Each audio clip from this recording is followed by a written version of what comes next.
성경 본문은 사무엘상 6장 7절에서 16절 말씀입니다. 그러므로 새 수레를 하나 만들고 멍에를 메어 보지 아니한 젖나는 소 2마리를 끌어다가 소의 수레를 메우고 그 송아지들은 떼어 집으로 돌려보내고 여호와의 궤를 가져다가 수레에 싣고 속건제로 드릴 금으로 만든 물건들은 상자에 담아 궤 곁에 두고 그것을 보내어 가게 하고 보고 있다가 만일 궤가 그 본 지역길로 올라가서 벳세메스로 가면 이 큰 재앙은 그가 우리에게 내린 것이요 그렇지 아니하면 우리를 친 것이 그의 손이 아니요 우연히 당한 것인 줄 알리라 하니라. 그 사람들이 그같이 하여 젖나는 소 2를 끌어다가 수레를 메우고 송아지들은 집에 가두고 여호와의 궤와 및 금지와 그들의 독종의 형상을 담은 상자를 수레 위에 실으니 암소가 벳세메스 길로 바로 행하여 대로로 가며 갈 때 울고 좌우로 치우치지 아니하였고 블레셋 방백들은 벳세메스 경계선까지 따라가니라. 벳세메스 사람들이 골짜기에서 밀을 베다가 눈을 들어 궤를 보고 그 본 것을 기뻐하더니 수레가 벳세메스 사람 여호수아의 밭 큰 돌 있는 곳에 이르러 선지라. 무리가 수레의 나무를 패고 그 암소들을 번제물로 여호와께 드리고 레위인은 여호와의 궤와 그 궤와 함께 있는 금 보물 담긴 상자를 내려다가 큰 돌 위에 두매 그날의 벳세메스 사람들이 여호와께 번제와 다른 제사를 드리니라. 블레셋 5 방백이 이것을 보고 그날의 에그론으로 돌아갔더라. 아멘. 아멘. 지난주에 은혜 많이 받으셨습니까? 예, 은혜 따로 삶 따로죠. 받을 때뿐이고 돌아서면 잊어버리는 우리의 이 폐허간 모습들, 회개해도 끝이 없는 회개. 제가 제 나이가 어리니까 대학교 다닐 때 그렇게 하면 더 나이가 많이 먹게 보이네. 안 되네. 유치원 다닐 때 자꾸 내리려고 하니까 잘못 계산했는데 유치원 다닐 때 강제구 소령이라고 있어요. 예, 그때는 대의였죠. 1965년인데 그때 한국에서는 월남에 파병을 해드렸어요. 예. 취지는 공산주의하고 싸워서 민주주의를 수호한다는 그런 슬로건이 있었지만 속인즉 돈 벌러 간 거예요.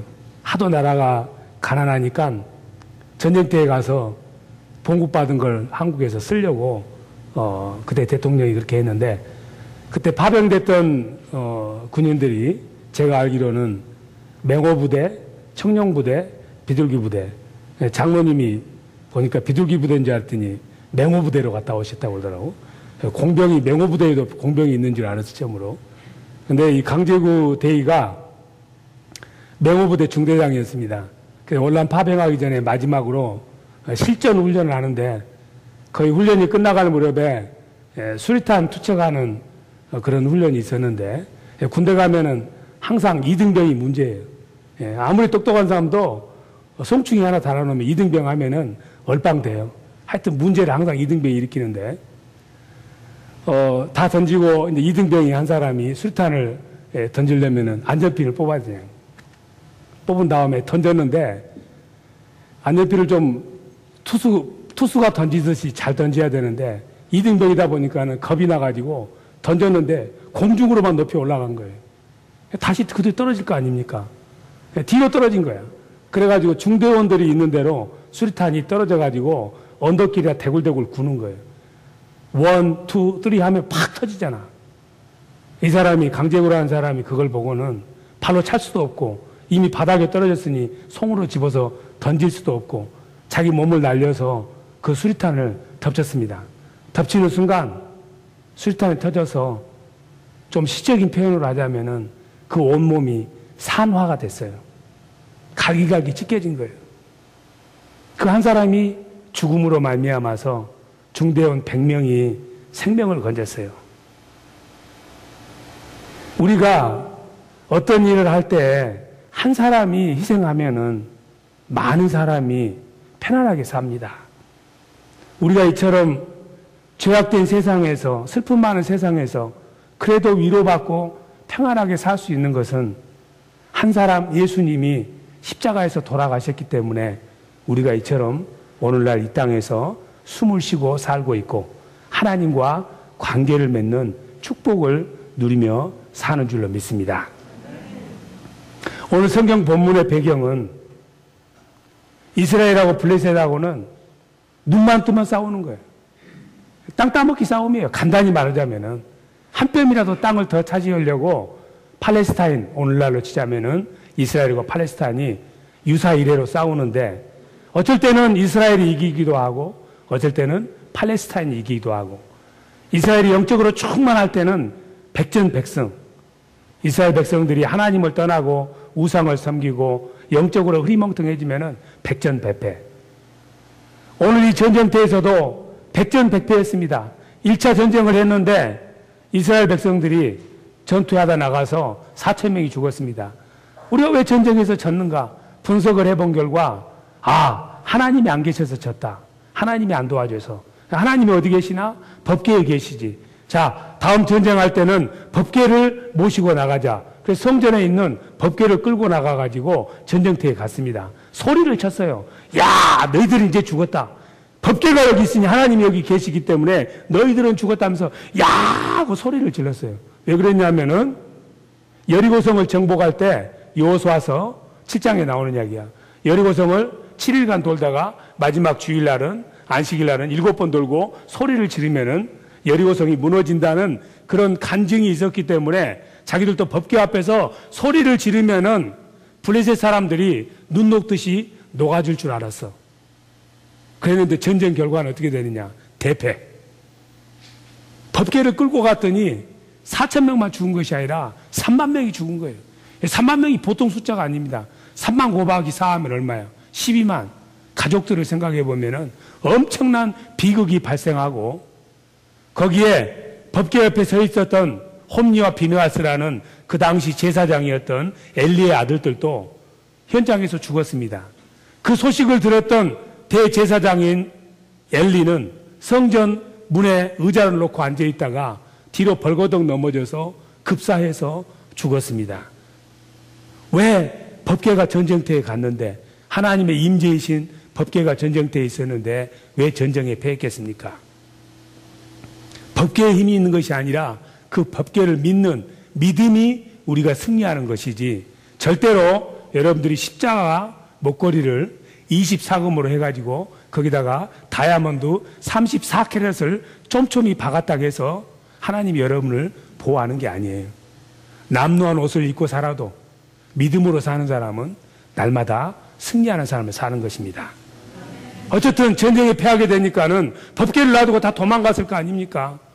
그 블레셋 사람들이 그 법궤를 가져갔습니다. 그때 당시에는 전쟁을 하면은 전승한 나라에서 패전한 나라의 신상을 가져다가 자기 나라 신상 앞에 무릎 꿇게 만드는 것이 그때 당시에 전쟁의 그러한 습관이었는데 예외 없이 블레셋 사람들도 하나님의 법궤를 자기들이 믿는 다곤 신상에 집어넣어서 신전 앞에다 놔뒀습니다. 이제 너희들이 믿는 여호와 하나님은 우리 다곤신 앞에 무릎을 꿇어야 된다 이거죠. 그런데 다음날 아침에 가서 보니까는 자기들이 섬기는 그 다곤신이 그 법궤 앞에 코가 땅에 닿도록 넘어져 있는 거예요. 자존심이 상해서 그 다곤신상을 세워놓고 에이 이 법궤 하면서 법궤를 혼내고 나와서 다음날 가봤더니 어떤 일이 나냐. 다곤신상 다리가 잘라지고 팔이 잘라지고 목이 댕가당 잘려서 머리가 대굴대굴 굴고 있는 거예요. 박살을 낸 거예요. 한마디로 말해서. 그걸 보고는 이제 겁이 났습니다. 야 진짜 무섭네. 그리고 밖에 나왔더니 그때부터 그 블레셋 땅에 병이 돌기 시작하는 거예요. 느닷없는 천연두가 이곳저곳에 아이들의 몸이 생기기 시작하고 좀 기다리니까는 패스트, 흑사병이 그 지역을 다 휩쓰는 거예요. 생각을 해봤습니다. 혹시 이 법궤 때문에 하나님이 진노했는가? 그럴지도 모른다는 그런 가능성이 생각이 났습니다. 그래서 자기들끼리 모여가지고 회의를 했어. 자, 이게 모든 재앙의 근원이니까 이걸 버리자. 이스라엘 나라로 보내자. 이스라엘 재앙 받으라고. 하나님을 사랑하는 사람은 하나님 곁에 같이 가까이 가기를 좋아하지만 하나님을 사랑하지 않은 사람은 하나님이 무서워서 하나님으로부터 멀리 떠나려고 해요. 어쨌든 이 사람들이 머리를 짜내서 100분지 1의 확률이라도 만일에 이 천연두나 패스트, 흑사병이 법계 때문에 생긴 것이라면은 하나님 때문에 생긴 것이라면은 빨리 이것을 우리 땅에서 보내야 되겠다. 그래서 그 법계를 이제 이스라엘 땅에다 보낼 궁리를 했습니다. 마찬가지로 예수 믿는 우리들에게는 십자가가 자랑이고 사랑이고 우리의 모든 복의 근원이지만은 예수 믿지 않은 사람에게는 십자가는 저주입니다. 십자가는 징그러운 거예요. 그 하나님의 임재가 있는 법궤가 블레셋 사람들에게는 징그럽게 보이는 거예요. 그걸 보내려면서 이제 블레셋 사람들이 새로 수레를 만듭니다. 수레를 만든 다음에 그 수레 위에다가 법궤를 올려놓고 자, 누가 수레를 끌고 가겠느냐? 한번 시험을 해보자. 만일에 지금 우리들이 당하고 있는 이 재앙이 천연두나 이 패스트가 하나님으로부터 말미암았다면은 무언가 우리가 모르는 그 하나님이 표적을 보여주실 것이다. 그래가지고 수레를 끄는 동물을 뭘로 잡았냐면은 소로 생각을 했는데 수레는 보통 암소, 숫소들이 끄는데 이 사람들이 꾀를 냈어. 아, 암소, 송아지 막 낳은 암소들, 송아지에게 모유를 먹이는 암소를 2마리를 잡아서 수레를 끌도록 하자. 왜냐하면은 짐승은 본능적으로 아이를 가지거나 새끼가 있으면은 쥐도 고양이에게 달라듭니다. 닭도 병아리가 있으면은 비상할 때는 독수리에게 달라들어요. 토끼도 새끼가 있으면은 사자에게 달라듭니다. 본능적으로 자기 새끼를 보호하려는 그런 본능이 있어요. 막 갓 낳은 송아지가 있는 어미소가 송아지를 떠날 리가 없어. 자, 이래가지고 수레에다가 송아지, 어미 2 송아지를 암소를 딱 하면은 송아지들이 울면은 가다가 아마 송아지 못 믿어서 이 암소들이 발길을 돌려서 돌아올 것이다. 그러면은 이 모든 재앙이 우연히 발생한 것이고 만일에 이 암소들이 못 들은 채하고 계속 가면은 이건 하나님이 한 걸로 우리가 인정하자. 그런데 상식적으로는 절대로 암소가 송아지를 버려두고 떠날 수가 없습니다. 그건 100% 그래요. 그런데 신기하게도 이 암소들이 송아지 우는 소리를 듣고 자신들도 수레를 끌면서 서도 눈물을 흘립니다. 눈물을 질질 흘리면서도 뒤돌아보지도 않고 그 앞을 향해서 계속 걸어가는 거예요. 누가 그렇게 했냐면은 하나님이 그렇게 하신 거예요. 하나님은 전능하신 하나님이기 때문에 죽은 자도 살립니다. 없는 것도 있게 하신다고 로마서 4장 17절에 말씀하고 계세요. 우리가 어떤 일을 하고 싶은데 안 되는 것들이 많이 있어요. 못된 습관들. 내 의지로 해봐야 작심삼일입니다. 근데 하나님께서 은혜를 주시면은 영원토록 그 잘못된 것이 끊어집니다. 저를 예수 믿게 했던 친한 친구가 있는데 한 5년 전에 소천에 했는데 이 친구가 저하고 저도 예수 믿기 전에는 심하지는 않았지만 남이 담배 피니까 따라서 피워주고 남이 술 먹으니까 따라서 술 먹어주는 그런 사람이었어요. 주도적으로는 않고 원래 그렇게 생겼잖아요. 착하게. 예. 그래서 그 친구 때문에 술이란 술 다 먹어보고 담배란 담배 다 피워보고 하여튼 못된 거 다 가르쳐준 것과 동시에 또 교회로 인도한 사람이에요. 참 뭐라고 말하기 참 표현해. 그래 둘이 이제 제가 나가기 시작하니까 둘이 결단했지. 담배 끊자. 술 마시지 마자. 그래서 했는데 술은 이제 안 가니까는 안 먹게 되는데 이 담배를 저는 정말 골초는 아니에요. 나중에 군대 가가지고 군대를 26에 가니까 너무 서러워서 피기 시작한 게 이제 담배 그저 하루에 한 갑 정도 피는 정도지 뭐 골초는 아니었는데 그래서 담배 피는 사람이었죠. 그래서 둘이 담배를 끊기로 했는데 저는 제 능력으로 끊은 줄 알았더니 하나님이 그렇게 해준 거예요. 그냥 담배 냄새 맡으면은 역겹고 그래서 안 핀 거예요. 근데 이 친구는 담배를 둘이 끊고 나서 첫날은 괜찮더라고. 근데 둘째 날 되기 시작하면서 야, 커피 한잔 하자. 그래서 자동 판매기 가서 커피를 딱 빼면은 손을 떨어, 덜덜덜덜덜 떨어. 그래서 너 왜 뜨냐? 수전증 있냐? 그 나이에? 그랬더니 아니, 내 피 속에는 니코틴이 들어가야 되는데 니코틴이 안 들어가니까 이게 떨리는 거래, 이렇게. 덜덜덜덜덜 떠는 거예요. 담배가 안 들어가니까. 그러더니 좀 있으니까는 아침에 나오면은 막 뺨을 때리고 막 문지르고 막 난리야. 그래서 야, 너 화장하냐? 그랬더니 아, 이게 말이지 턱이 뻣뻣해서 안 돌아간대. 그래서 이렇게 막 마사지를 하고 때려야 돼. 왜냐하면은 니코틴이 안 들어가서 그렇대. 그러더니 이 친구 하는 이야기가 나는 도저히 못하겠다. 3일 지나서부터 담배 피더라고. 저도 할 말이 없더라고. 왜냐하면은 이 친구는 어렸을 때부터 담배를 피워서 아침에 딱 눈 뜨면은 담배를 피워야 되는 사람이기 때문에. 결국은 그 담배 때문에 폐가 망가지고 심장이 망가져서 빨리 세상을 떠났습니다. 이 중에도 담배 못 끊는 분들이 있는데 끊는 방법이 있습니다. 밤에 혼자 여기 나와서 담배 한 보루 사다가 다 피세요. 하나님, 이 냄새 맡기 싫죠? 그럼 끊어주세요. 이렇게 해보세요. 하루에 안 되면 이틀, 3일, 4일. 술 많은 술도 여기 와서 마시세요. 술 마신 모습 멋있습니까? 저는 못합니다. 이렇게 해서 한 대병 마시고 끊으시기 바랍니다. 본능도 절제해버리고 전능하신 하나님. 우리 의지로 할 수 있는 거 별로 없습니다. 그래서 하나님께서는 스가랴서 3장 5절에서 힘으로도 안 되고 능으로도 안 되고 모든 일은 하나님의 일은 여호와의 신 성령의 능력으로만 할 수 있다. 이렇게 말씀하시는 거예요. 하나님께서 능력을 주고 마음을 주니까는 그 미물인 소가 송아지 울음소리를 듣고 자기도 마음이 아파서 소가 마음이 있는지 없는지는 모르지만 눈물 흘리면서도 뒤돌아보지 않고 10마일을 걸어서 수레를 끌고 이스라엘 국경으로 넘어갔습니다. 마침 베세메스라는 곳으로 갔는데 그곳에서 베세메스 사람들이 밀밭에서 추수를 하고 있었어. 근데 이 후손들은 거기 사는 사람들은 레위 지파 후손들이에요. 그래서 하나님에 대해서 잘 알고 있는 사람이고 하나님의 역사에 대해서 관심이 많아요. 그래서 법궤가 오는 것을 보고 소가 누가 끓는 사람도 없는데 엉엉 울면서 덜커덩 덜커덩하고 수레 위에 법궤를 싣고 오는 거예요. 얼마나 기뻤겠습니까? 하던 일을 멈추고 법궤에게 갔습니다.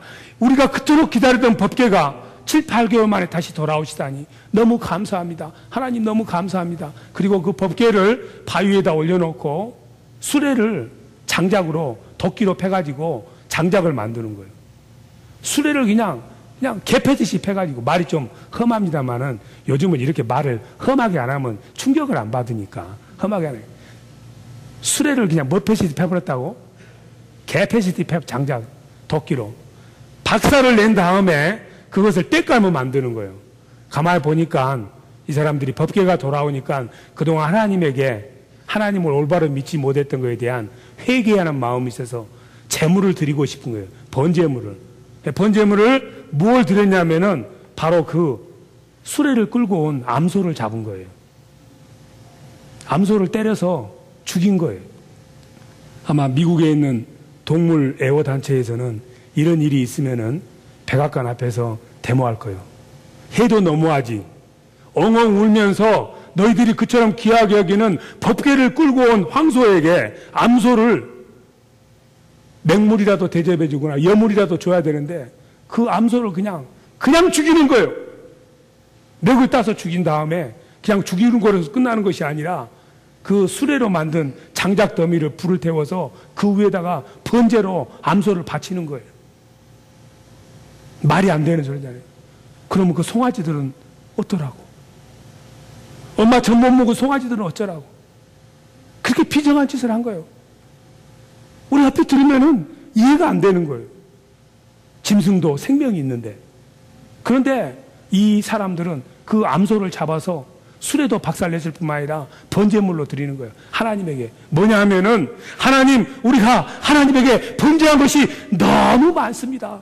하나님 죄송합니다. 내가 죽어야 되는데 이 아까운 목숨 죽을 수 없고 하나님 율례의 법대로 내가 소를 잡아서 번제로 바칩니다. 번제는 하나님에게 드리는 예물 중에서 최고의 예물입니다. 왜냐하면 아무것도 안 남거든요. 기름, 물방울 하나까지 완전히 다 불태워버리는 것이 번제입니다.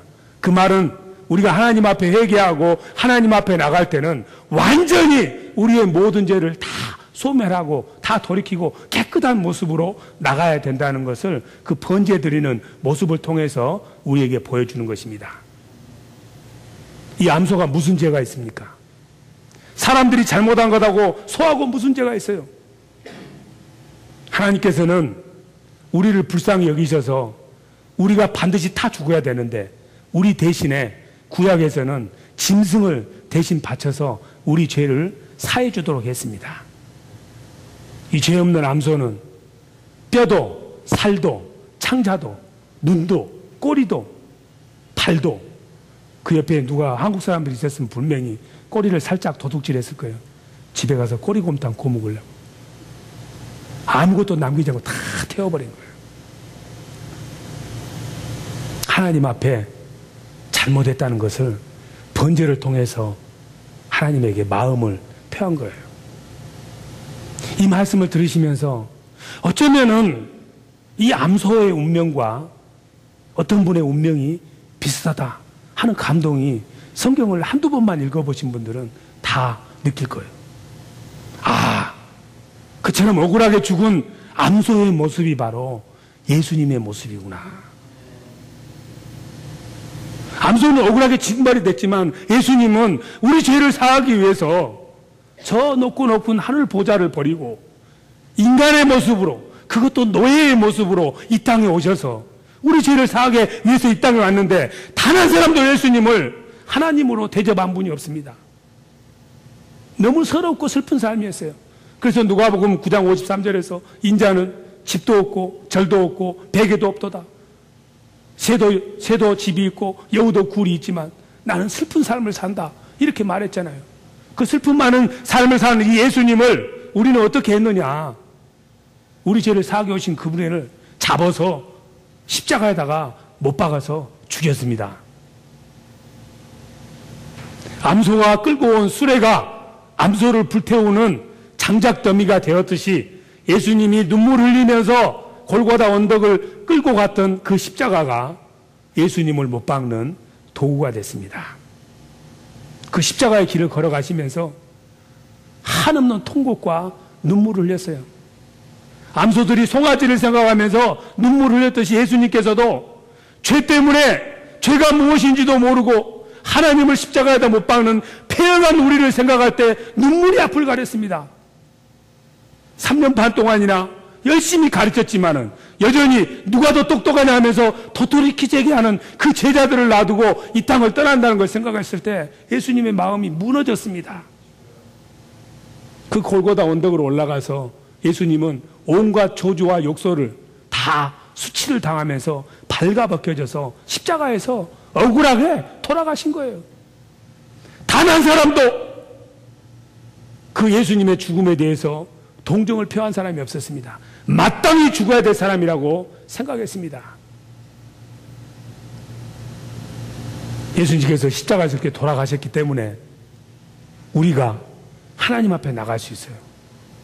예수님께서 십자가에서 그렇게 돌아가셨기 때문에 벳세메스를 가는 암소를 잡아서 그 피를 제단에다 뿌리고 그 채를 뒤집었음으로 말미암아 모든 죄가 사해졌듯이 예수님이 십자가에서 흘리신 피와 그 눈물 때문에, 그 물 때문에 우리의 모든 죄가 사함을 받은 거예요.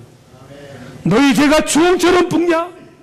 Red like scarlet. 주홍처럼 붉어도 it becomes as white as snow. 눈처럼 희어진다. 너희 죄가 크림선처럼 붉느냐? 예수의 십자가의 보혈에 의하면은 너희 모든 죄가 양털처럼 희어질 것이다. 예수님께서 우리를 위해서 죄 없으신 그분께서 우리 대신에 우리 죄를 지시고 내 죄라고 고백하시면서 십자가에서 억울하게 돌아가시면서 피를 흘리고 눈물을 흘리고 물을 흘렸기 때문에 우리의 모든 죄가 씻김을 받은 거예요. 그 암소들이 죽은 자리에는 아무것도 남은 것이 없었습니다. 법궤만 덩그마니 남았습니다. 십자가에서 돌아가신 예수님이 남기신 것은 무엇입니까? 교회 아닙니까? 그 교회가 누굽니까? 내가 교회 아닙니까? 예수님께서는 십자가에서 돌아가시면서 우리 한 사람 한 사람의 마음에다가 누구도 감히 접근할 수 없었던 거룩하신 하나님의 법궤를 우리 마음에 심어주셨어요. 선물로.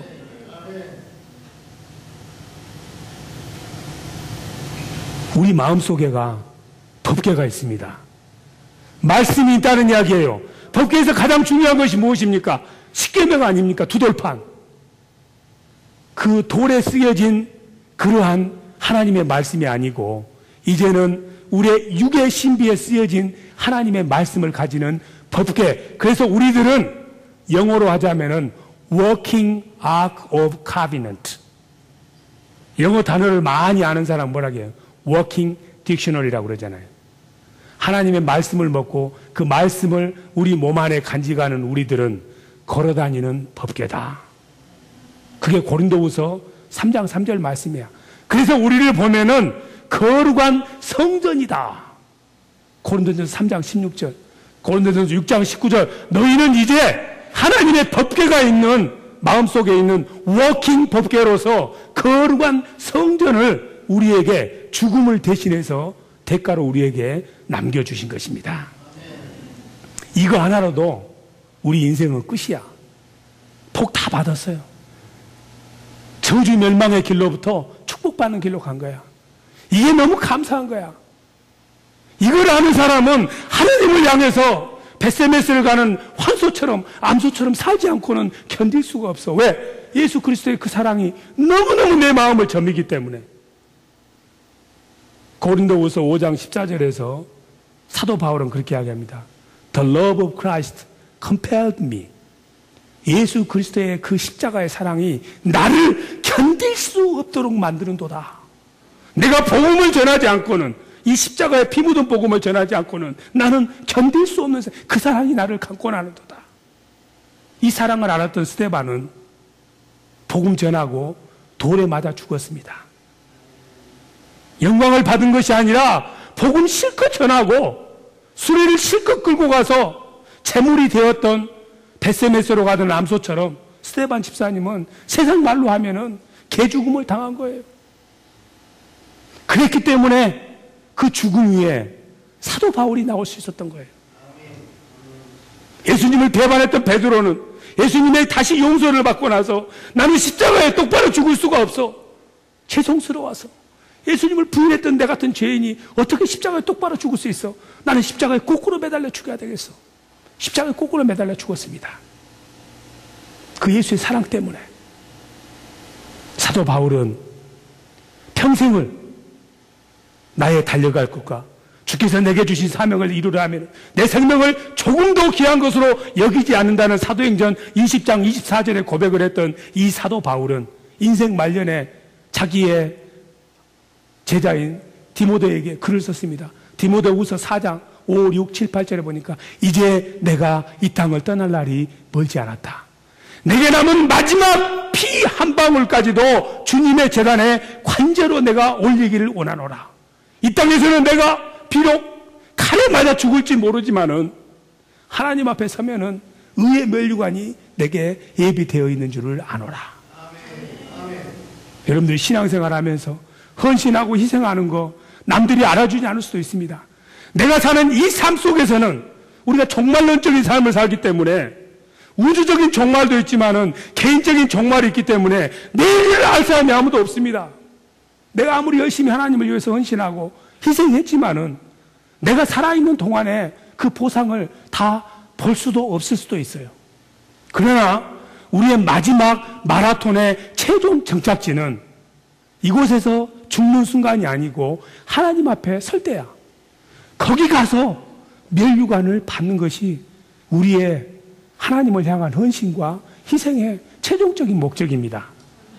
아무도 열어주지 아니하고 하나님 때문에 눈물을 흘려야 되고 가슴 아파도 이 땅에서는 다 위로 못 받는다 할지라도 하나님 앞에 서면은 하나님께서 잘하였다 착한 종아.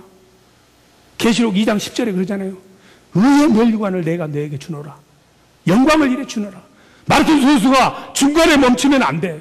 사람들이 칭찬한다고 해서 그냥 중간에 멈추면 못다는 거예요. 마지막 최종 파이널까지 가야 돼. 거기까지 가기까지 끝까지 우리가 주님 붙들고 주님을 위해서 헌신하고 나의 삶을 드리는 것이 바로 하나님이 우리를 향한 하나님의 뜻입니다. 이처럼 하나님의 사랑을 올바로 안 사람들은 하나님을 향해서 자기의 진액을 짜내서 자신의 모든 것을 다 드리는 거예요. 오늘날 우리가 이처럼 예수 믿고 대한민국이 전 세계에 5천만 인구밖에 안 되지만은 12,000명이나 되는 선교사를 보내는 선교 대국이 되고 교회가 문제가 많기는 합니다. 그렇지만은 뜨겁게 기도하고 밤낮으로 부르짖는 나라는 전 세계에 대한민국밖에 없어요. 그 나라를 하나님 축복하셨어. 그 축복이 어디서 온지 아십니까? 이름도 없고 빛도 없이 억울한 죽음을 당했던 한 사람의 선교사 때문에 그 축복이 우리에게 온 거예요. 여러분들이 잘 아는 로버트 토마스라는 선교사가 있는데 영국 분입니다. 하나님의 감동으로 1886년에 선교사가 되기로 결심했습니다. 많은 선교주 중에서 자신은 중국을 가고 싶었습니다. 중국 상하이를 갔는데 갓 결혼해가지고 자기 아내와 같이 상하이를 갔는데 아내가 불행하게도 풍토병으로 죽었어요. 마음이 아팠지만 하나님이 주신 사명을 놓칠 수가 없었습니다. 하나님께서 감동을 주셔서 조선이라는 나라에 성경책을 전하고 싶은 감동이 있었기 때문에 조선에 가서 백령도 근처에서 성경책을 전하는 일, 한문으로 된 성경책. 그때 당시에는 한글 성경이 없으니까. 그러다가 어느 날 미국 상소인 제너럴 셔머노가 한국에 들어간다는 소식을 듣고 자신이 통역관으로 따라가기로 자원을 했습니다. 그래서 서울 한성으로 들어가려는 한강으로 들어가는 뱃길이 잘못돼가지고 대동강으로 들어가가지고 평양 쪽으로 간 거예요. 썰물을 따라서 평양 그 부두로 들어갔다가 대동강 부두로 들어갔다가 밀물대 들어갔다가 썰물대 한 번이라도 더 복음을 전하고 싶어서 멈칫멈칫하다가 썰물이 되면서 배가 그 대동강 바닥에 짐벌에 갯벌에 딱 얹혀버렸어. 관군들이 때는 이때다 해가지고 그 배에 진격을 해가지고 배에 있는 선원들을 다 죽이고 특별히 이 토마스는 잡아가지고 대동강 백사장으로 데려갔습니다. 백사장으로 데려가서 박충권이라는 포졸이 칼로 토마스 선교사를 죽였습니다. 그걸로 인생 끝나는 줄 알았어요. 아무도 몰랐습니다. 거기에 12살 먹은 최치량이라는 어린이가 하나 있었는데 서양 귀신 죽인다고 그러니까는 구경 나왔어요. 구경 나와가지고 그 옆에가 성경이 이만한 쌓여 있는 거예요.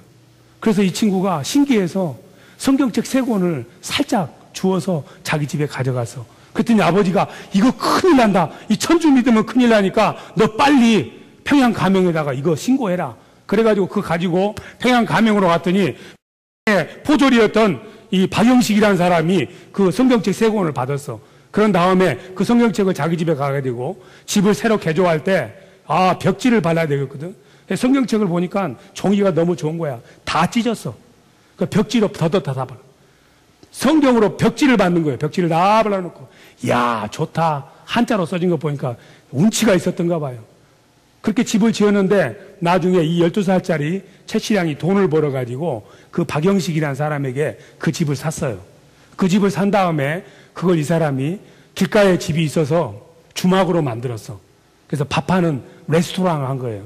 사람들이 오가면서 왔다 갔다 밥을 먹는데 그 토마스 선교사가 죽고 나서 27년이 흐른 다음에 서양에서 선교사 3분이 오셨어. 모파 선교사하고 이분들이 평양 지역에 복음을 전하러 가다가 그 주막집에 들렸어요. 방에 들어가서 식사를 하시다가 벽을 바라보니까 성경이야. 중국어로 된 성경이야. 깜짝 놀래가지고 주인을 불러서 이게 어떻게 된 거냐. 그 최치량이라는 사람이 자초지종을 이야기를 하는 거야. 그래서 하나님의 성령의 감동으로 이 최치량이라는 사람이 예수를 믿었어요. 그래서 그 교회가 나들목 교회가 된 거예요. 이제 교회로 바뀐 거야. 밤낮으로 예배드리고 주일날 예배드리고 찬양하고 이런 소리가 그 동네에 퍼지기 시작했는데 그 교회 그 주막집 바로 옆에가 누가 살았냐. 박충권 씨라는 그 토마스 선교사를 칼로 못 베었던 사람이 거기서 살았어. 그래서 이 사람이 밤낮으로 불안해서 잠을 못 자는 거예요. 왜? 자꾸 그 토마스 선교사가 생각이 나는 거야. 자기가 칼로 못 베기 전에 잠깐 해가지고 그 죽음의 기억에서도 자기에게 미소를 띄우면서 빨간 표지가 된 성경책을 자기에게 줬거든. 그 성경을 간직하고 있으면서 그 영상이 잊혀지지 않다가 찬양 소리를 들으면서 도저히 견딜 수가 없으니까 어느 날 주일 예배 시간에 이 박준권이라는 사람이 그 모파 선교사에게 죄를 고백하면서 나왔던 거야. 세례받고 교회에 중요한 인물이 돼서 그 교회가 나중에 장대현 교회로 바뀌었고, 그 장대현 교회가 우리가 잘 알다시피 1906년 1월 6일 날 놀라운 하늘문 열리는 부흥의 역사를 맛보면서 우리 한국교회에 새벽을 여는 교회가 된 거예요. 아무도 몰랐습니다. 토마스 선교사가 그렇게 죽은지를 아무도 몰랐는데 하나님은 그걸 기억하셔서 27년이 지난 다음에 그곳에 교회를 세우셨다 이 말이에요. 우리가 희생하고 헌신하는 거 사람들이 안아줄 수 있어요. 사람은 안 보이면 모르니까. 그러나 하나님은 불꽃 같은 눈동자로 온 우주를 두루 감찰하시면서 역대상 16장 9절 말씀대로 나를 사랑하는 사람 찾고 계셔. 하나님께 눈물로 헌신하고 땀으로 헌신하고 피로 헌신하는 사람 하나님은 기억해 주셔. 하나의 미랄이 땅에 떨어져서 썩어져서 없어지면 없어지는 것 같지만은 세월이 지나면 거기서 나무가 나오는 거예요. 떨어질 때는 한 알이었지만 나무가 되면 수많은 열매가 맺는 거예요. 예수님이 요한복음 12장 24절에서 그렇게 말씀했어요. 한 알의 미랄이 그대로 있으면 그대로 한 알이지만은 그것이 땅에 떨어져서 썩어지면은 거기서 많은 열매를 맺느니라. 내 한 사람이 하나님에게 희생하고 헌신하면은 아무것도 남는 것이 없는 것 같지만은 그곳에서는 복음의 아름다운 꽃이 반드시 피우게 될 수밖에 없는 것입니다. 우리가 하나님에게 헌신하고 하나님에게 희생하면은 뭔가 보상을 바랍니다. 하나님은 히브리서 6장 14절에서 I must bless you. 내가 반드시 너를 복주리라. 복주시는 하나님 맞습니다. 그러나 내 당대에 내가 살아서 그 보상을 다 받아야 되겠다는 생각은 버리셔. 아예 나는 보상 안 받아도 좋습니다. 나를 구원해준 그 은혜 하나로 나는 조갑니다. 지난번에 우리 부흥 강사님이 오셔서 말했듯이 누가복음 17장 5절에서 10절 말씀대로 나는 무익한 노예입니다.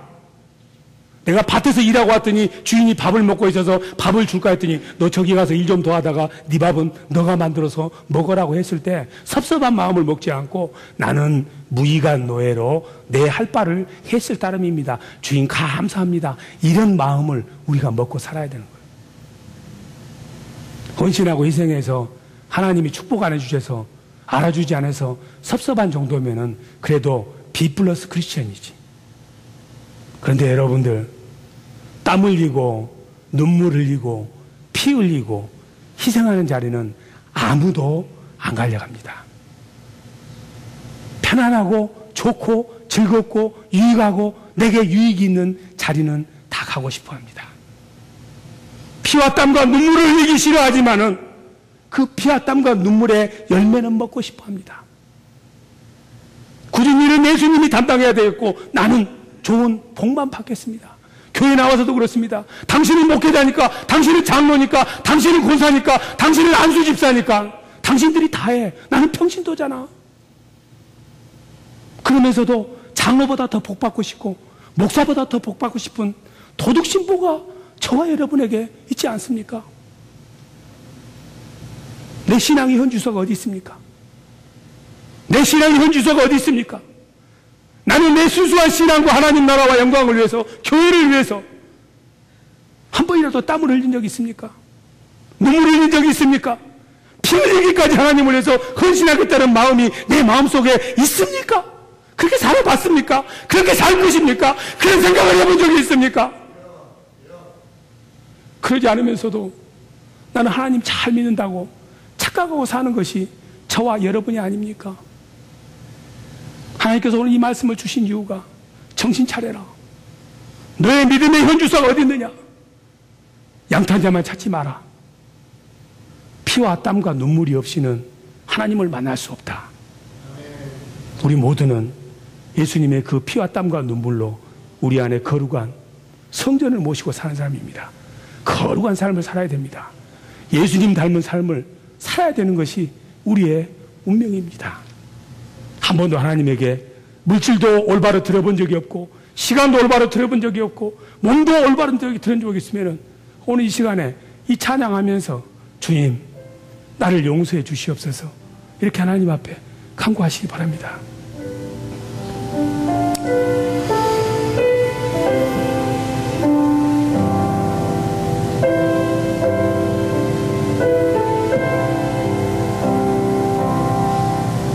내 너를 위하여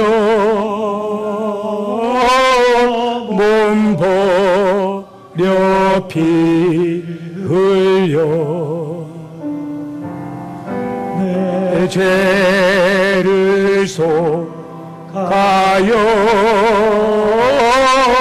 살 길을 주었다. 너희의 몸을 주건만 날 무엇으느냐. 너희의 몸을 주건만 날 무엇으느냐.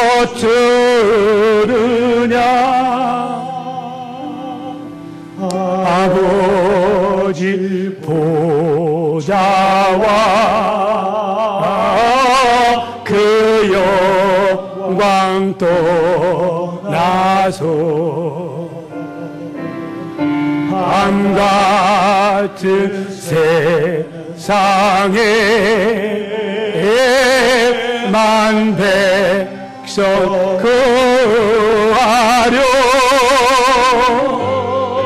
내 몸을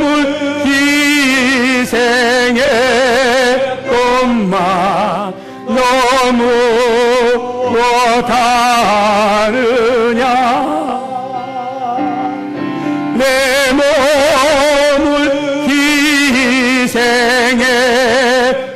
희생했건만 너무 못하느냐. 죄 중에 빠져서 영 죽을 인생을 구원 주려고 나 피를 흘렸다. 내 죄를